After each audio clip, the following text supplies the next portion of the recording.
ब्रह्मांड का एक अटल नियम है, कर्म लौट कर आता ही है।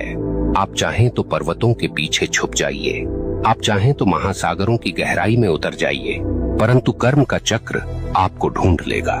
क्योंकि यह संसार किसी राजा के कानून से नहीं चलता, यह चलता है ब्रह्मांड के न्याय से। और ब्रह्मांड का न्याय कैसा है?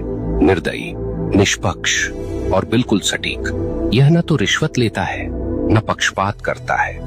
जिसने जैसा बोया है वैसे ही काटना है। अक्सर लोग पूछते हैं, अगर कर्म इतना ही शक्तिशाली है तो क्या प्रार्थना, तपस्या या दान इसे बदल सकते हैं?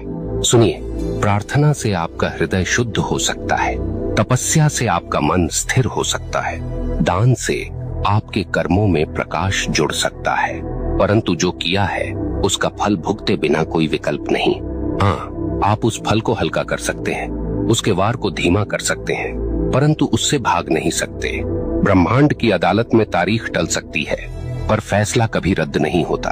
अब सोचिए, जब आप किसी इंसान के साथ अन्याय करते हैं तो वास्तव में क्या होता है? वह इंसान आपको कोसता है, उसकी आत्मा से निकली आह सीधी ब्रह्मांड तक पहुंचती है और ब्रह्मांड इसे दर्ज कर लेता है। अब वह आह आपके जीवन की राहों पर कांटे बनकर बिछती है। कभी वह आपके काम बिगाड़ देती है, कभी वह आपके घर में कलह भर देती है, कभी वह आपके मन को बेचैन कर देती है और आप सोचते हैं ये सब क्यों हो रहा है, पर आपको याद नहीं रहता कि आपने किसी और की राह काटी थी। आप भूल गए, पर ब्रह्मांड ने नहीं भुलाया। यहाँ एक बात और समझ लीजिए, कर्म केवल नकारात्मक नहीं होता। जैसे बुरा कर्म लौटता है, वैसे ही अच्छा कर्म भी लौटता है। कभी किसी को सच्चे दिल से सहारा दिया तो वह सहारा एक दिन आपके लिए दीवार बनकर खड़ा हो जाएगा। कभी किसी का दिल सच्चे भाव से खुश किया तो वह खुशी आपके जीवन में रोशनी बनकर लौटेगी। ब्रह्मांड का यह न्याय इतना गहन है कि वह एक छोटी सी मुस्कान को भी व्यर्थ नहीं जाने देता और न ही एक छोटे से अपमान को।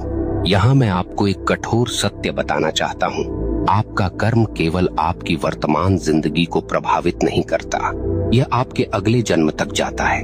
हाँ, जो कर्म आपने अधूरे छोड़े हैं, जो गलतियां आपने स्वीकार नहीं की, जो दोष आपने ढोए पर सुधारे नहीं, वे सब अगले जीवन में भी साथ चलते हैं। इसलिए कहा गया है, मनुष्य अपने कर्मों का वारिस है। आप सोचते हैं मैं तो मर जाऊंगा, इससे किसे फर्क पड़ेगा? परंतु मरने से कर्म का खाता बंद नहीं होता, आपके शरीर का अंत होता है, पर आपकी आत्मा वही सब लेकर आगे बढ़ती है। ब्रह्मांड तब तक चैन नहीं लेता जब तक आपको आपके कर्मों का फल न दिला दे।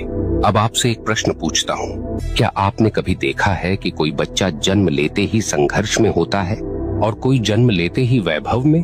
क्या आपने कभी सोचा है क्यों कोई अपंग पैदा होता है और क्यों कोई जन्म से ही स्वस्थ और बलवान?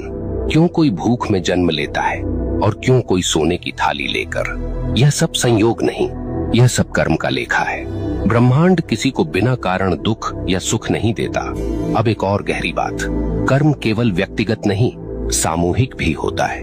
कभी आपने देखा है कि किसी पूरे समाज पर विपत्ति आती है, पूरा नगर डूब जाता है, पूरा गांव अकाल झेलता है, कभी कभी पूरे राष्ट्र पर संकट आता है। क्यों? क्योंकि उस समाज के सामूहिक कर्म का परिणाम वही होता है।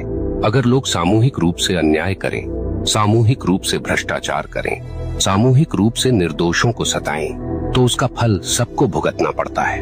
यही कारण है कि इतिहास गवाह है, सभ्यताएं उठीं और सभ्यताएं मिट गईं।